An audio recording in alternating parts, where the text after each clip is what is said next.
اب ہم جائیں گے مختلف جو زیارت ہے اس کے لیے جائیں گے، غار حرا، غار ثور وغیرہ. تو یہ بس ہے.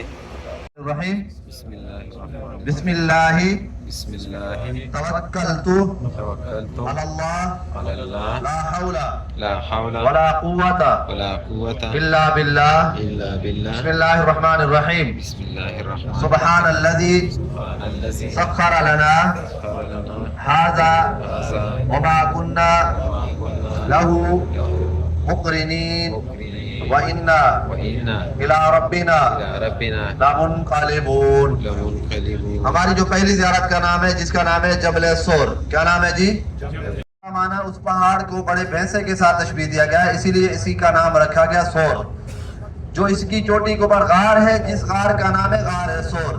جس غار سور کے اندر اللہ کے نبی صلی اللہ علیہ وآلہ وسلم، سب پڑھ لیں گے صلی اللہ علیہ وآلہ وسلم، ہمارے پیارے آقا نبی صلی اللہ علیہ وآلہ وسلم نے اور حضرت ابو بکر صدیق رضی اللہ تعالی عنہ نے ہجرت فرما کر اسی پہاڑ کی چوٹی کے اوپر 3 دن اور 3 راتیں قیام فرمایا.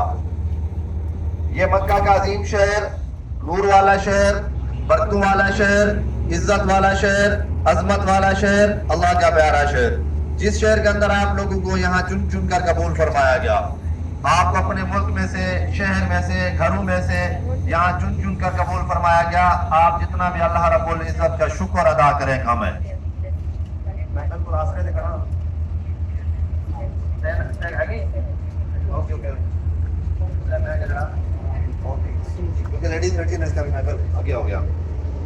جی یہ مکہ کا عظیم شہر، نور والا شہر، برکتوں والا شہر، عزت والا شہر، عظمت والا شہر، اللہ کا پیارا شہر، جس شہر کی خود اللہ تبارک و تعالی نے قرآن مجید میں قسمیں اٹھائی.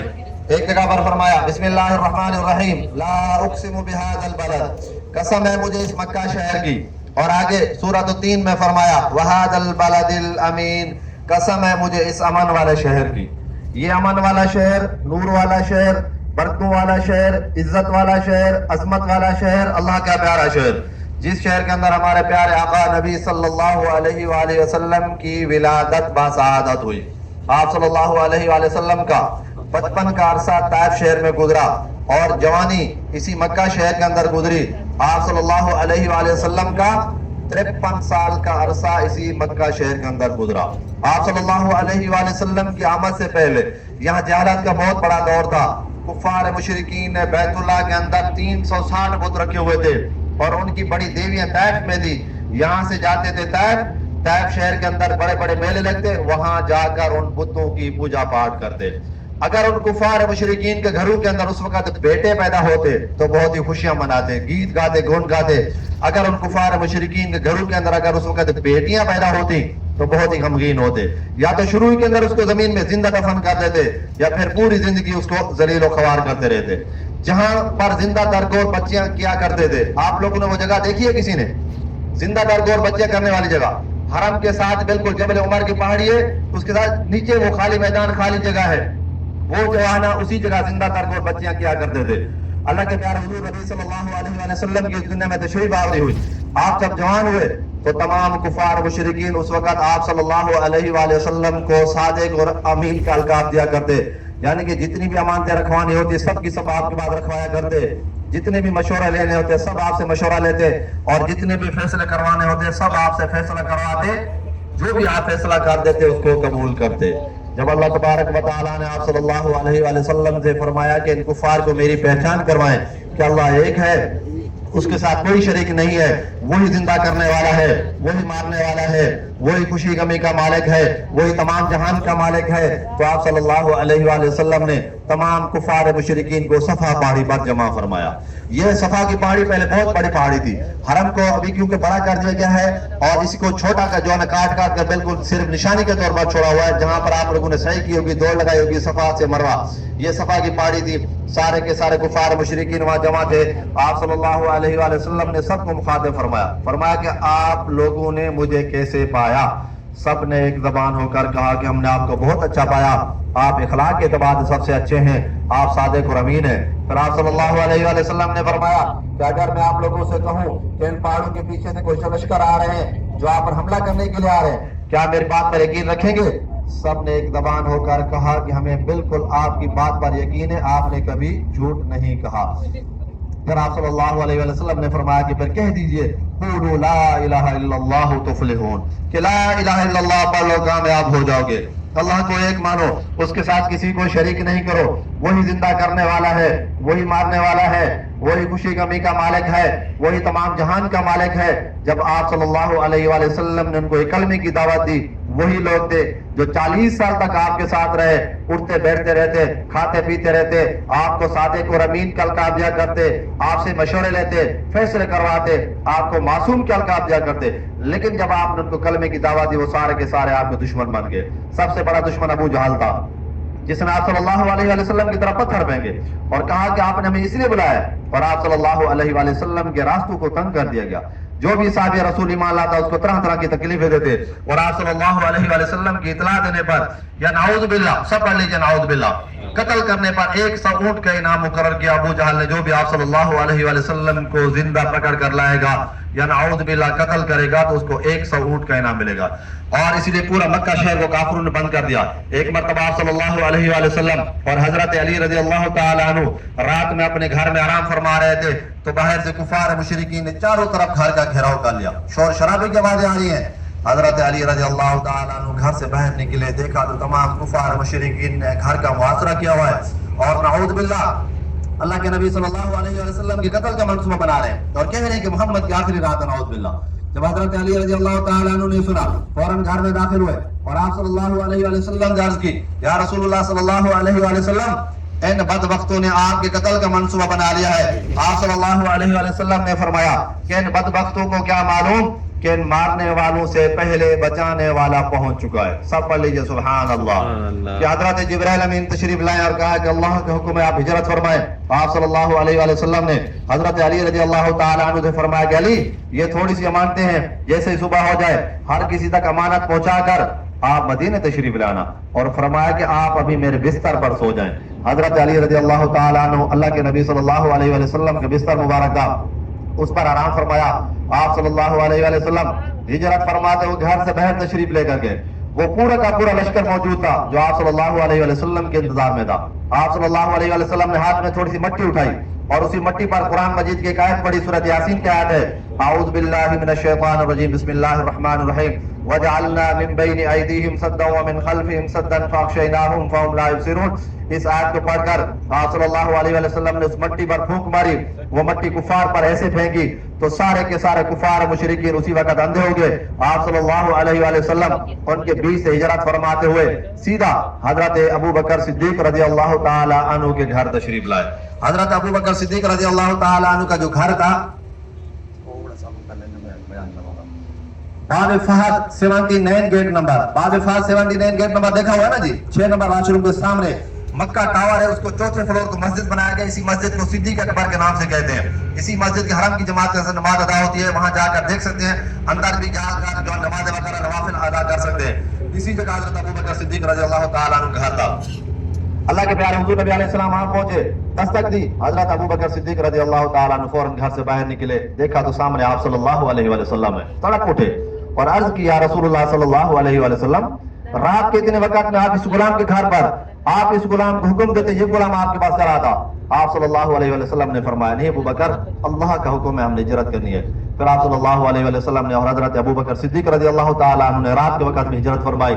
دونوں طرف بڑے بڑے پہاڑ تھے، مشکل پتھریلی زمین تھی، کچھ فاصلے پر پہنچے۔ حضرت صدیق اکبر رضی اللہ تعالیٰ عنہ نے عرض کیا، رسول اللہ صلی اللہ علیہ وآلہ وسلم، آپ تھوڑی دیر آرام فرمائیں، آپ تھک گئے ہوں گے۔ آپ صلی اللہ علیہ وآلہ وسلم نے فرمایا، نہیں ابو بکر، اللہ کا حکم ہے، ہم نے ہجرت کرنی ہے اور پیچھے سے کفار مشرکین کا لشکر قریب ہے۔ پھر کچھ فاصلے پر پہنچے، پھر دوبارہ عرض کیا، رسول اللہ صلی اللہ علیہ وآلہ وسلم، آپ آرام فرمائیں ورنہ میری جان نکل جائے گی۔ آپ صلی اللہ علیہ وسلم نے فرمایا کہ ابو بکر کیا بات ہے؟ حضرت ابو بکر صدیق رضی اللہ تعالیٰ عنہ نے عرض کیا، رسول اللہ صلی اللہ علیہ وسلم، آپ کے پاؤں بار زخمی ہو چکے ہیں، آپ کے پاؤں بار خون نکل رہا ہے۔ آپ صلی اللہ علیہ وسلم نے فرمایا کہ ابو بکر، یہاں تو سواری کا بندوبست نہیں ہے جس پر ہم سوار ہو کر جائیں، قربان جائیں حضرت ابو بکر صدیق رضی اللہ تعالیٰ عنہ پر۔ تھوڑا سا آگے کر جھک کر بیٹھ گئے اور عرض کی، یا رسول اللہ صلی اللہ علیہ وسلم، آپ کی سواری کا بندوبست ہے، میرے کندھے پہ سوار ہو جائیں۔ حضرت ابو بکر صدیق رضی اللہ تعالیٰ عنہ آپ صلی اللہ علیہ وسلم کو اپنے اس کندھے مبارک پر بٹھا کر سیدھا اس پہاڑ جس کا نام جبل سور ہے، جس کی چوٹی کے اوپر غار ہے سور ہے بالکل اسی کی چوٹی کے اوپر تشریف لے کر گئے. ہم الحمدللہ وہ جبل سور کے مقام پر پہنچ چکے ہیں.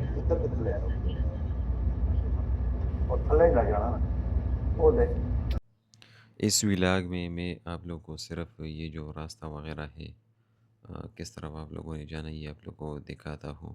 جو گروپ میں لوگ آتے ہیں تو گروپ میں زیادہ ہوتے لوگ اوپر چڑھنے میں مشکل ہوتی ہے.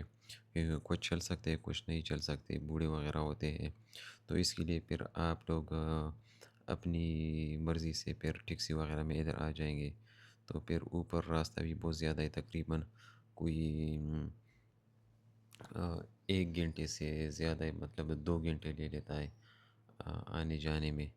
اور گاڑی میں بھی لوگ جاتے ہیں اور پھر واپسی میں بھی تقریباً 38 ریال لے لیتا ہے.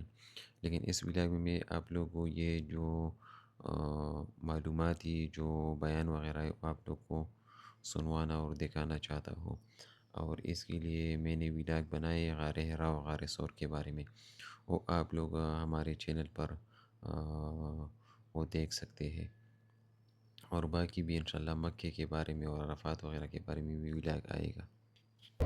پہاڑ کی چوٹی پہ جو پتھر پڑا ہے بالکل چوٹی پہ جس کو ہم کنڈا ہی بولتے ہیں چوٹی پہ جو پتھر پڑا ہے اسی پتھر کے ساتھ گڑا جہاں غار ہے.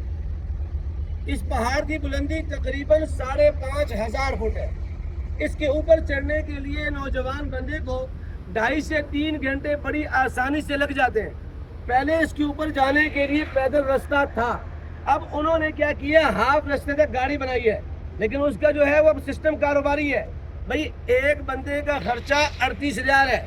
وہ گاڑی آدھے رستے تک پہنچائے گی اس کے بعد پھر آپ کو سیڑھیوں پہ جانا پڑے گا. بسم اللہ الرحمن الرحیم الحمد للہ وحدہ والصلاة والسلام علی من لا نبی بعدہ. ہما عزت مندو اللہ پاک دستا سدلت دارا تک دا خیر نہ ڈکو گرزے آمین. مخامخ گوئی دا یو غنڈائی دا او دی باندې درې نیمه ګنټې لګي چې سړی ورخیږي. زما آواز اورئ؟ درې نیمه ګنټې دلته په دې تګ باندې لګي او ډېر ستړې ده. پیغمبر علیه الصلاة والسلام دلته څه مزل کړی دی ستړی شو. بیا ابوبکر صدیق صاحب رضی الله تعالی عنه ورته ولې وایي ستړی شوم وایي ښځه زما په دې ونو باندې کښېنه چې زه دې اوچت کړم. نو بیا پیغمبر علیه السلام ابوبکر صدیق صاحب پر سره پورې ابوبکر صدیق صاحب بوتلی دی. دا کوم ځای دی؟ دا یو غار دی. مونږ الحمدلله ورختلی یو زما زنانې هم تللي دي. تاسو هم کوشش وکړئ چې وخیږئ په ټایم باندې که چاته ښایسته ټایم میلاو شي. سهار وختي د مانځه نه پس متصل بغیر د ناشتې نه به راځئ نو تاسو به رسئ ځکه چې بیا به تږي کېږي او صرف اوبه به ځان سره وړئ بل به یو شی هم ځان سره نه وړئ.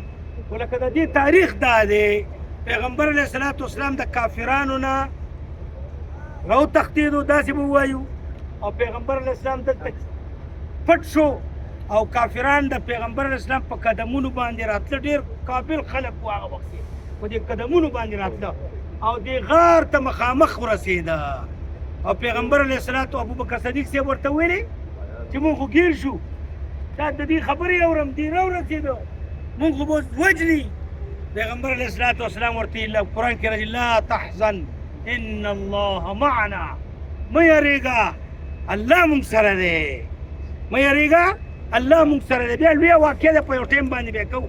خو دلته پیغمبر علیه السلام 3 شپې کړي دي. څو شپې کړي دي؟ 3 شپې 3 ورځې پیغمبر علیه السلام دلته ایسار شوی دی او د دې نه پسې بیا مدینې منورې ته هجرت کړی دی. دې کې هماغه خوشبوی زه قسم خورم چې د پیغمبر علیه الصلاة والسلام د بدن مبارک 1400 کاله پس هماغه خوشبوی شته دی. تاسو په خدای یقین وکړئ. زه ختلم او دا هم درته یو ټکی کومه چې ما له خدای سره کړي دي نو یو د ملتزم په مقام باندې الله ما له سره کړي دي چې هر څه یې را کړي دي چې دا زه خدای پاک مې راولي. 6 ورځې مخکې هم زه دلته وم او نن تاسو سره هم زه دلته یم. نو ما سره پیسې شته زما پټي شته زما خپل کور هم نشته. قسم دی چې د دې برکت دی. یو د ملتزم دعا او یو دلته چې وختو دلته موږ کومې دعاګانې کړي دي خدای قسم چې ټک په ټک قبول شوي. دا ډېر اوچت مقام دی. دلته دعاګانې هم قبلېږي دلته چړاګانې هم قبلېږي چې چا سره موقع وي ښایسته وي د سهار مانځه نه پس متصل سره د لږ کو دلته بیا راتلی شي. الله دې دعا کوي الله دې د دې د مقام برکات موږ له راکړي. خدای پاک دې د دې دلته چې کومې دعاګانې امت دپاره پیغمبر علیه السلام غوښتې دي په دې 3 شپو 3 ورځو کې په هغه دعاګانو کې الله زمونږ حصه وګرځوي. زمونږ کومې بیبیانې راغلي دي او بچې نشته خدای دې بچي ورکړي. زمونږ کوم دوستان دي او قرضدار دي الله دې د قرض نه خلاص کړي. د چا زامن نشته الله دې زامن ورکړي. د چا لوڼه غواړي خدای دې لوڼه ورکړي. د چا روپۍ نشته خدای دې روپۍ ورکړي. د چا عزتونه نشته خدای دې عزتونه ورکړي. د چا صحت نشته خدای دې صحتونه ورکړي. الله دې موږ ټولو سره د عافیت معامله وکړي. الله دې دا سفر زموږ اخري ونه ګرځوي. بار بار دې الله موږ له راوړي. موږ له دې خدای طاقت راکړي چې موږ ستاسو کله خدمت وکړو. الله هم دنیا هم ښایسته کړه آخرت هم ښایسته کړه. ځئ چې ځو الله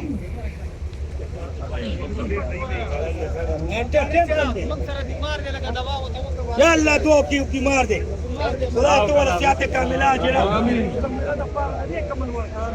ہر سړي د تن او د بدن ټول مرادونه